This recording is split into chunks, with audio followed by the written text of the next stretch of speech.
Salut les filles, c'est Laura. Bienvenue sur enformeprel.com. Je donne des conseils pratiques sur l'entraînement pour avoir un poids santé et être bien dans votre peau.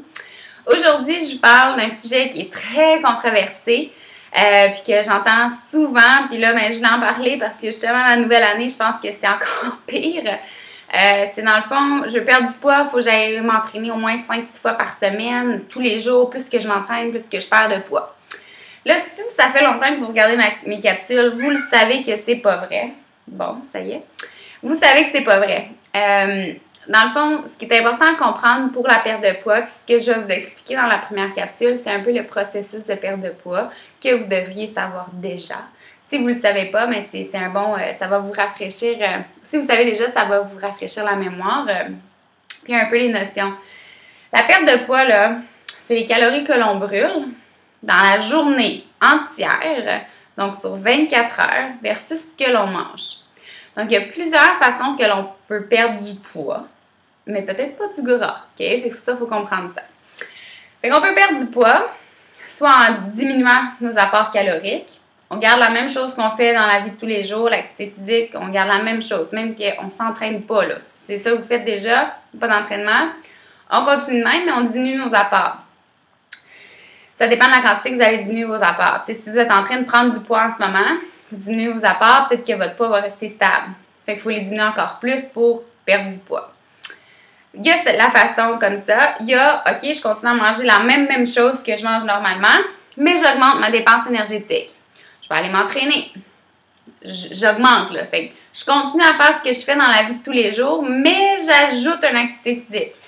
Fait qu'il faut faire attention avec ça, puis je vais vous en parler un petit peu plus dans la deuxième capsule, là, je ne vais pas tout vous dire. Il y a ça. Il y a aussi le fait, je diminue mes apports et j'augmente mon activité physique. Là, ça peut peut-être faire un plus grand écart. OK? Mais ça, c'est perdre du poids.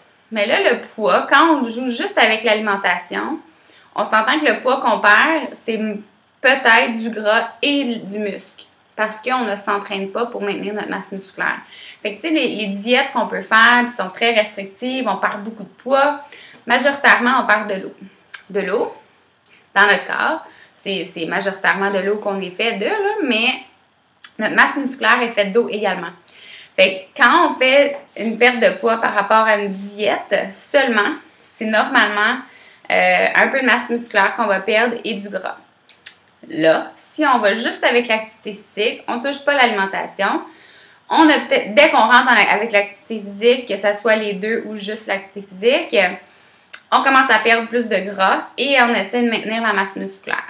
Mais ce qui arrive, c'est que sur la balance, si on maintient notre masse musculaire ou même on l'augmente, la balance, elle va peut-être diminuer pas aussi rapidement qu'on le veut. Fait que là, on se dit, je perds plus de poids à juste réduire mes calories, je m'entraîne pas puis je perds plus de poids, ça balance.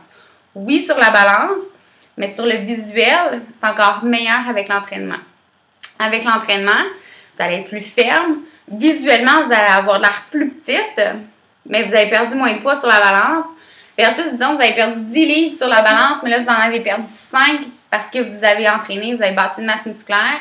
Vous allez avoir l'air encore plus ferme, pas molle, plus belle, selon moi, que si vous avez juste joué avec votre alimentation. Ça, c'est un gros impact. Fait l'important pour la perte de poids, c'est vraiment, je vous le rappelle, 24 heures. OK? Fait que moi, je vais vous expliquer un peu le processus, pourquoi s'entraîner trop peut nuire à nos objectifs, puis pourquoi il faudrait peut-être plus garder un entraînement autour de 3-4 fois par semaine, gros maximum. OK? Fait que dans la deuxième capsule, je vais tout vous expliquer ça. Je vous vois tout de suite.